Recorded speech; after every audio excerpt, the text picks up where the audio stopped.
जब आप शुद्ध भक्ति करने लगेंगे या फिर जब आप परब्रह्म की भक्ति करना शुरू करेंगे, तो ऐसा नहीं होगा कि बड़े आसानी से आप परब्रह्म परमात्मा की भक्ति कर पाएंगे।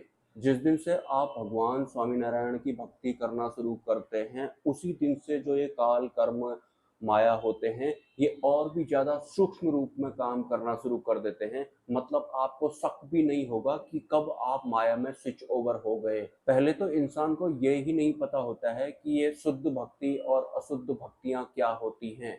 देर दुरुस्त अगर परमात्मा द्वारा उसे चुन लिया गया होगा और उसके बाद वो परब्रह्म की भक्ति करना शुरू करता है, तो फिर उसे पता लगता है कि ये जो माया होती है ये कितनी प्रबल होती है और किस हद तक ये काम करती है कि जो साधक ब्रह्मरूप होने के मार्ग पर चल रहा था, उसे उसके मार्ग से हटाने के लिए या फिर परब्रह्म की भक्ति वो ना करे, उसे विमुख करने के लिए जो ये माया होती है, ये बहुत ही सूक्ष्म रूप में काम करने लगती है। तो उसके बाद तो साधक को और भी ज़्यादा सचेत होना पड़ता है। कई मामलों में तो चौकन्ना होने के बाद या फिर सचेत होने के बाद साधक को बाद में पता लगता है कि माया द्वारा उसे ठग लिया गया है। लेकिन धीरे धीरे उस साधक में मैच्योरिटी आ जाती है। उसके बाद वो माया को ऑटोमेटिक स्कैन करते हुए आगे बढ़ता है। हालांकि इस यात्रा के दौरान वो अंतिम गुरु के टच में भी हर हाल में होना चाहिए, लेकिन फिर भी उसे जागरूक रहना पड़ता है। सही बताऊं तो एक तो हर किसी को परमात्मा की भक्ति नसीब होती नहीं है, और अगर होती है तो वो उनकी ही कृपा से होती है, और उनकी ही कृपा से एक इंसान परब्रह्म को जान सकता है या फिर उनकी अनुभूति उसे होती है। तो अगर परब्रह्म परमात्मा द्वारा किसी इंसान या फिर साधक को चुन लिया गया होगा, तो फिर उसे पूर्ण रूप से तैयार भी किया जाता है। तैयार किया जाता है मतलब कि वो दोबारा से माया के लपेटे में ना आए, ना ही वो किसी काम क्रोध लोभ मोह भय के लपेटे में आए।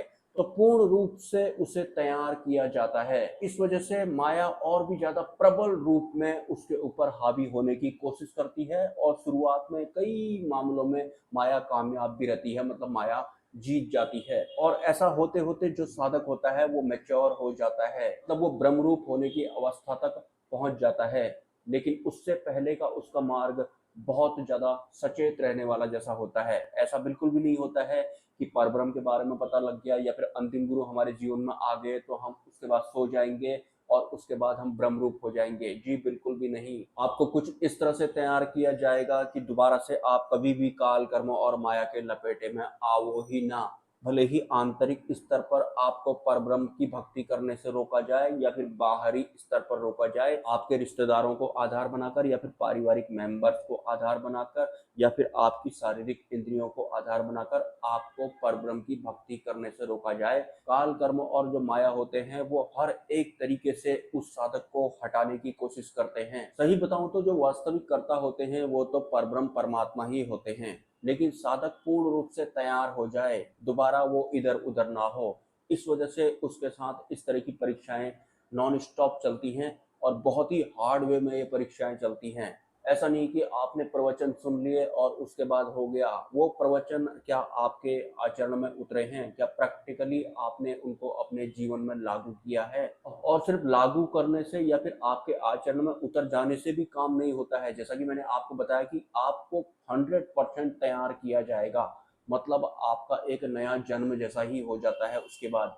पहली बात तो परब्रह्म की भक्ति हर किसी के नसीब में होती नहीं है, मतलब सबका एक टर्न आता है पर्टिकुलर जन्मों के बाद, और अगर आ गया है तो उसके बाद काल कर्म और माया तो और भी ज्यादा सतर्क हो जाते हैं ताकि वो उस भक्ति को कर ही ना पाए। और फ्री फंड में या शॉर्टकट से कोई भी साधक ब्रह्मरूप होता भी नहीं है।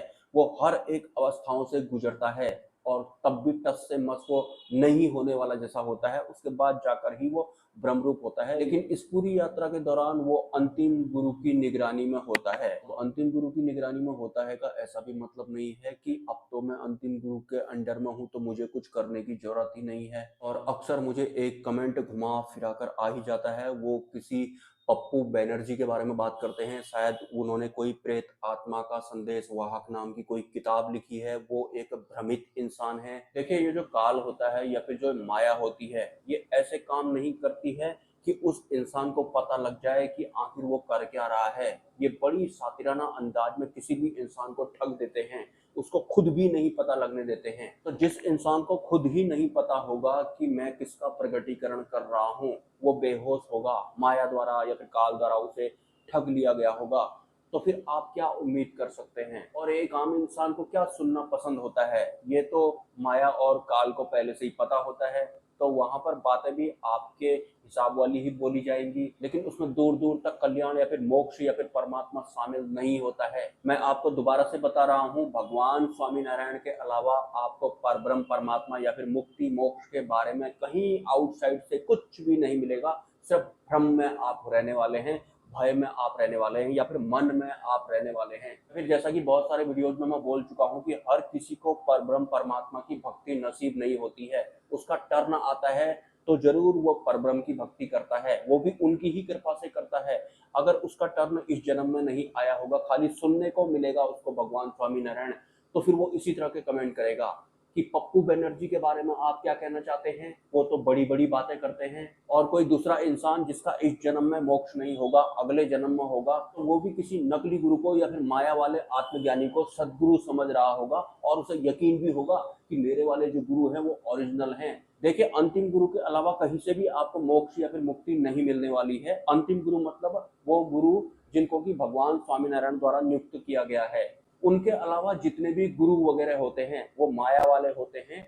हालांकि वो आपको अच्छा फील करवा देंगे, आपको लगेगा कि ये कोई बहुत बड़ी दिव्य चीज है, लेकिन वो सिर्फ आपको लगेगा ही लगेगा, आपका कल्याण करने की पात्रता उनमें नहीं होती है। हालांकि आपके मन बुद्धि चित्त वगैरह जो होते हैं बड़े शांत हो जाएंगे अगर आप उनके प्रवचन सुनेंगे तो, लेकिन सिर्फ इतना ही होगा, आपका जन्म और मृत्यु वाला सिस्टम खत्म नहीं होगा।